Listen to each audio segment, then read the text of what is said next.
Bonjour Béatrice Riant. Bonjour. Je suis ravie de vous accueillir à la Petite Librairie pour parler de votre ouvrage aux éditions BSN Presse intitulé Si vite que courent les crocodiles. Alors, c'est dans la collection Uppercut. Est-ce que vous pouvez nous rappeler à quoi correspond cette collection ? D'accord. Alors, c'est tout simplement une collection qui mêle le sport à la littérature et qu'on est censé, selon Giuseppe Merone, pouvoir lire le temps d'un match de foot, à savoir 1h30. Très bien. Donc, dans votre livre, le sport, c'est la marche. La marche. J'avais pensé la course. En fait, elle est partie de la marche pour arriver à la course. Je me suis dit que ça, c'est un sport que je maîtrisais. Voilà. Alors, vous êtes, sauf erreur, professeur de littérature française et de psychologie. Absolument. Mais oui. encore Oui, alors je n'enseigne plus actuellement, mais j'ai enseigné assez longtemps la littérature, la psychologie. J'avais aussi une troupe de théâtre. Ah oui. Donc j'ai fait du théâtre avec des élèves pendant quelques années. Et puis voilà, une passionnée surtout des lettres, de l'écriture, du verbe depuis l'enfance. Peut-être parce que j'ai été élevée entre 2 cultures et 3 langues. Et des fois, je me demande si ça n'a pas joué un rôle, cet amour du mot, du fait que chez moi, il était, si vous voulez, je pouvais le dupliquer, je pouvais le multiplier, quoi. Voilà, exactement. Et les 3 langues, c'est donc l'espagnol ? L'espagnol, le catalan, qui n'est pas un dialecte, mais une langue, et donc le français, puisque ma mère est de Barcelone et mon père est valaisan. D'accord. Voilà. On le voit, votre style d'écriture, que vous aimez les mots. Vraiment, c'est hors du commun. Alors, je le prends comme un immense compliment. Merci infiniment. Alors, pouvez-vous résumer, je sais que c'est un peu difficile, mais j'aime bien poser cette question quand même, votre livre en 3 mots-clés, et là, je vous laisse. Ah, d'accord. 3 mots-clés, donc vous m'abandonnez je dans vous cette abandonne. Épreuve des 3 mots-clés. Alors, je dirais adolescence, exclusion, au potentiel. Votre titre, Si vite que courent les crocodiles, comment interpréter ce titre qui est long et poétique, et qui sont les crocodiles ? Alors, comment l'interpréter ? Si vite que courent les crocodiles, c'est la première partie d'une phrase en fait. Et donc la seconde partie, elle est à la discrétion de la personne qui lit le livre, qui peut la terminer selon le sentiment qu'elle a eu après avoir lu ce livre. Donc ça peut être si vite que courent les crocodiles, je peux leur échapper, je peux les dépasser, je peux les surpasser, je peux les essouffler. Donc voilà, et les crocodiles, en réalité, ce sont tout simplement les élèves d'un collège dans lequel vient d'arriver la jeune héroïne, qui est un collège dans lequel elle entre avec pas mal d'avance, puisque c'est une enfant au potentiel qui a sauté une année, donc qui est beaucoup plus jeune que les élèves qu'elle fréquente et qu'elle perçoit comme étant assez dangereux. Donc elle leur donne ce surnom. Donc votre héroïne est donc une adolescente surdouée. Voilà, exactement. Vous la qualifiez de gosse au cœur bleu. Pourquoi ? Oui, parce que la surdouance s'accompagne souvent d'une hypersensibilité, même d'une hypersensibilité émotionnelle. Et c'est vrai qu'on se rend compte au fil des pages que cette jeune fille ressent les choses avec énormément de force. Donc elle est beaucoup plus touchée qu'un enfant ou qu'une jeune fille dite normée par certaines choses, que ça soit sur le plan sensoriel, émotionnel, etc. Donc forcément, si vous voulez, elle a le cœur qui est souvent blessé. Alors parce que page 36, vous dites allez au bleu maintenant, Socrate aime le bleu, c'est la couleur de la Grèce, vous savez.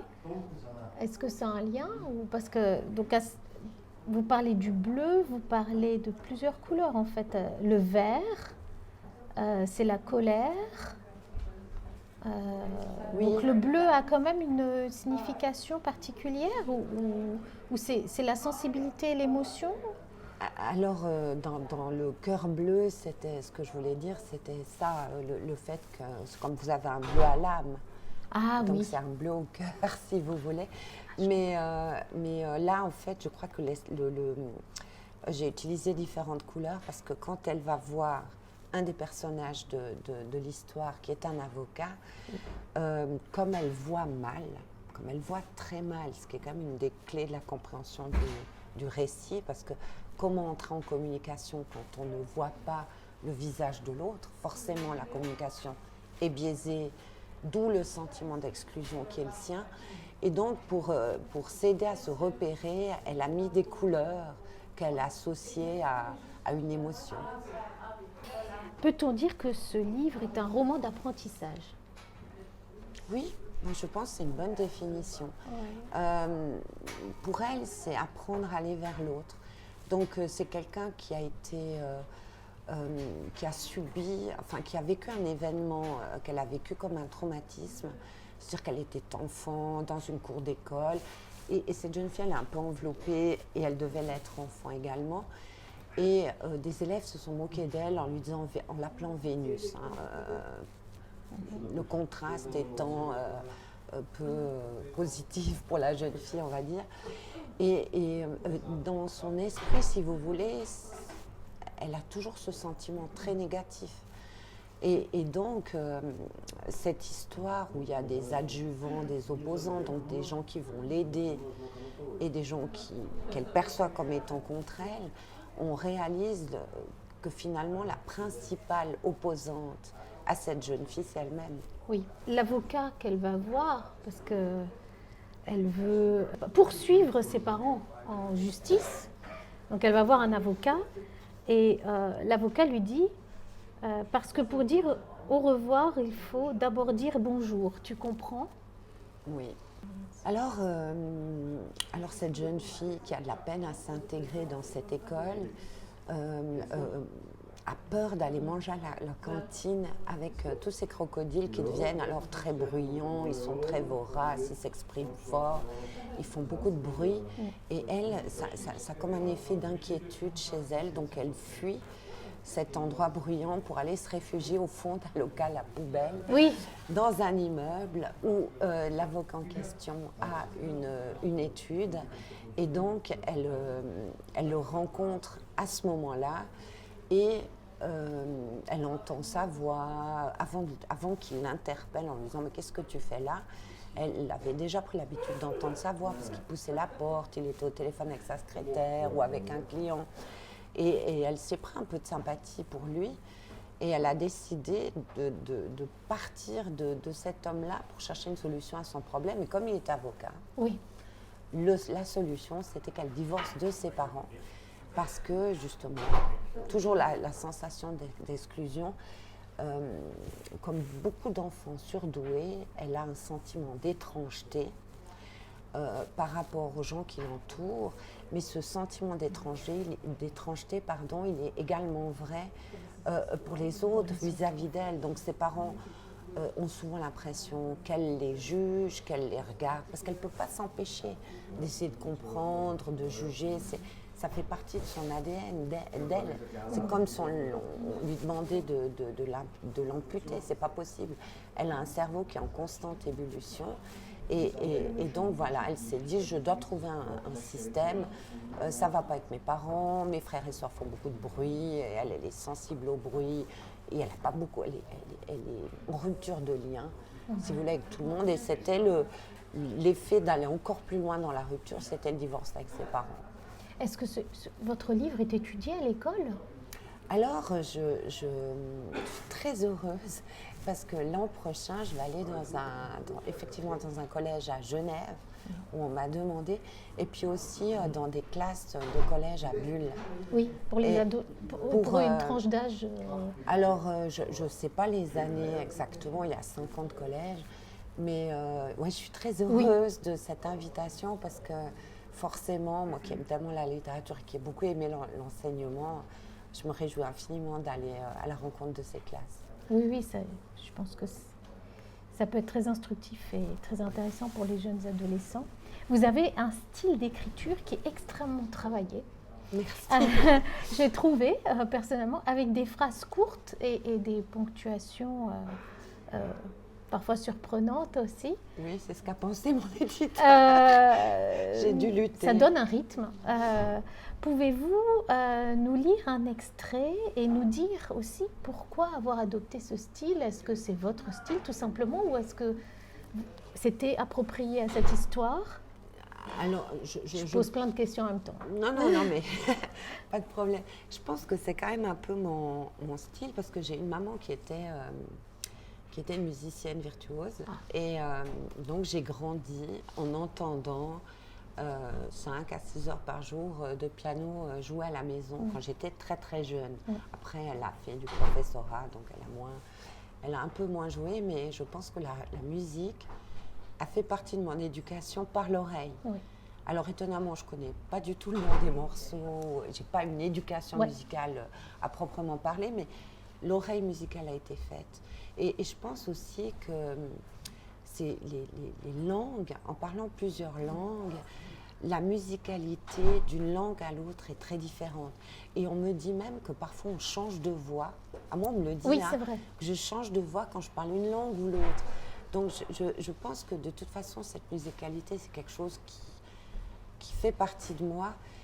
Mais dans cet ouvrage-là, plus particulièrement, parce que je voulais essouffler le lecteur. C'est un livre où on passe de l'horizontalité à la verticalité. Cette gamine qui regarde toujours par terre, qui est dans une marche qui est lente, pesante, avec des difficultés. Peu à peu, elle va marcher un peu plus vite et ensuite se mettre à la course. Et il fallait, à mon sens, que le rythme du texte traduise ça aussi, parce que personnellement, je suis toujours assez sensible quand le fond et la forme se rejoignent. Et je voulais absolument que la forme, elle soit au service du fond. Et vous écrivez en musique ou pas du tout? Alors, non. Non, mais c'est pas... Mais je sais qu'il y a beaucoup de gens qui le font. Il y a beaucoup de gens qui arrivent à écrire dans des cafés, qui arrivent à être... Alors vous, c'est comment? Alors moi, c'est dans le silence. L'écriture, alors la relecture, je pense que je pourrais le faire dans un café avec du bruit autour de moi. Vous relisez à voix haute ou pas? Oui. Ouais. Donc c'est là la musicalité. Oui, aussi. Je relis à voix haute parce qu'il me semble qu'on entend et qu'on voit beaucoup de choses.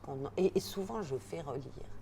Oui. Souvent, je demande à mon mari de me relire des passages, etc. parce que j'entends des choses que je ne vois plus en lisant. Ouais.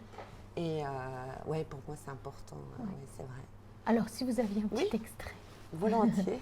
Alors, j'ai choisi un extrait qui se situe au début du livre, dans le premier chapitre.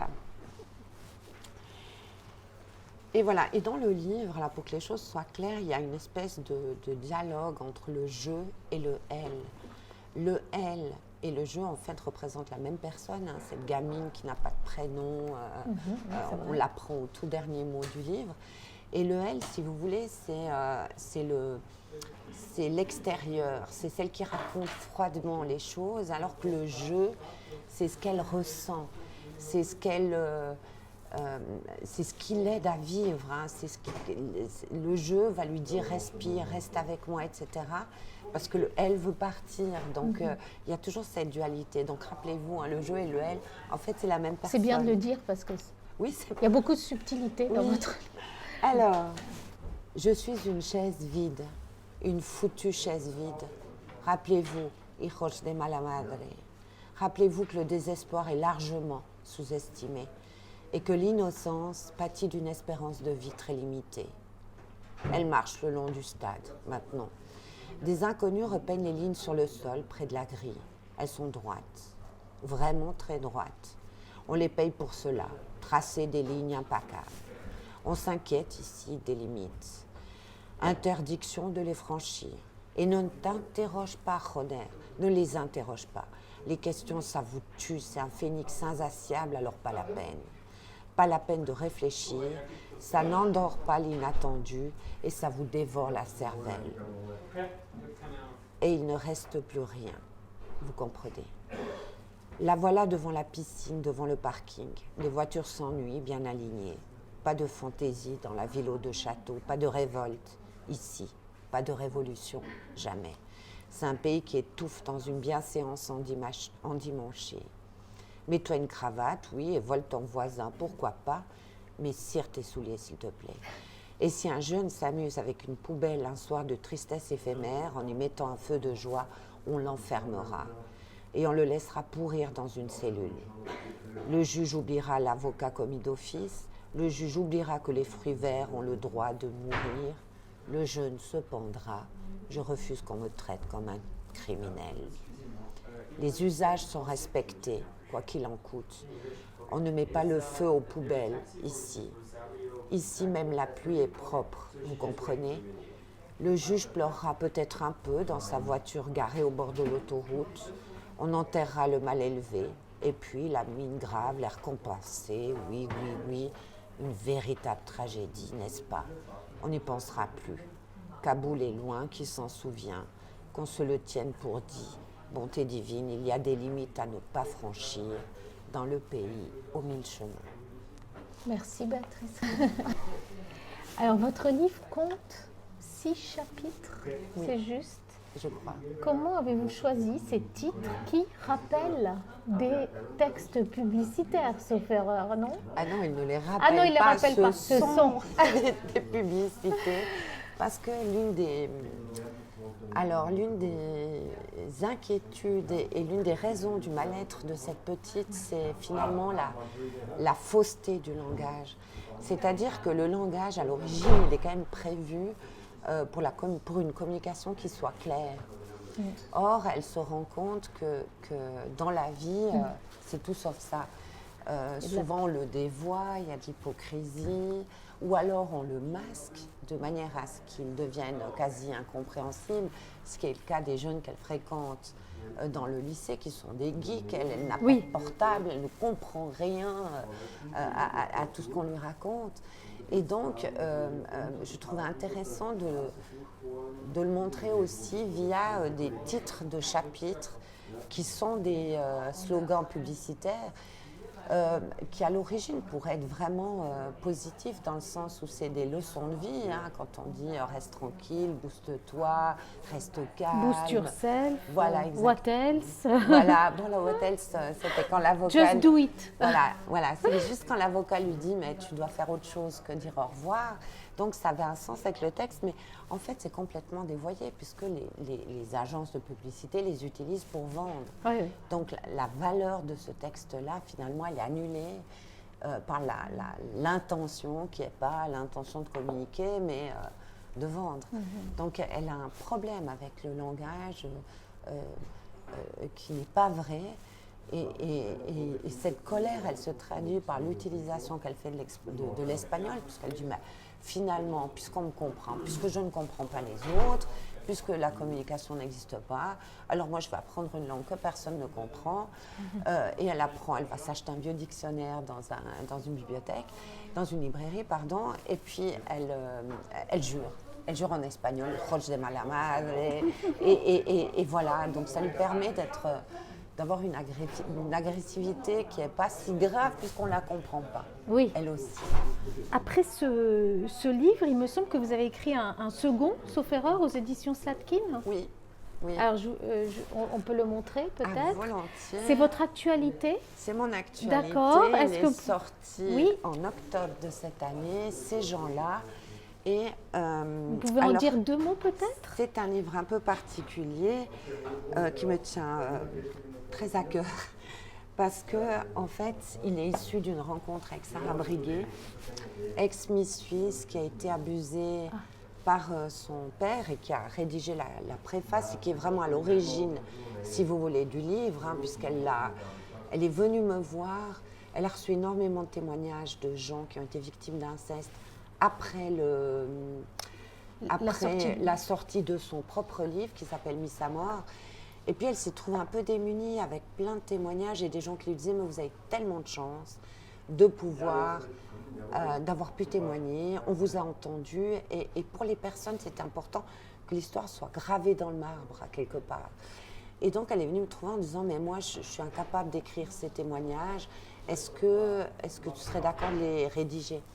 Donc on a sélectionné, pas au vu de la qualité du témoignage, mais pour offrir une palette de témoignages bien différents, on a sélectionné plusieurs textes de personnes qui nous ont écrit, on les a rencontrées et ensuite elles ont témoigné pendant plusieurs heures, elles avaient tout le temps qu'elles voulaient, elles nous racontaient ce qu'elles voulaient, dans l'ordre qu'elles voulaient. J'étais absolument très peu intrusive, si vous voulez. Oui. Donc il n'y a pas de trash, il n'y a pas de voyeurisme, il n'y a rien de ce style-là. Et puis ensuite je me suis mise à l'écriture. Et donc ce livre est le résultat d'une année de travail. Une année. Oui, à peu près, parce que je rencontrais une personne par mois avec Sarah, qui m'accompagnait pendant l'audition des personnes qu'on filmait pour être sûre de ne pas manquer, que je ne manque pas un élément, ou que je n'ai pas manqué quelque chose. Donc c'est pas un roman, c'est plutôt Alors, c'est un pas essai un roman, ou comment ça pourrait mais s'appeler?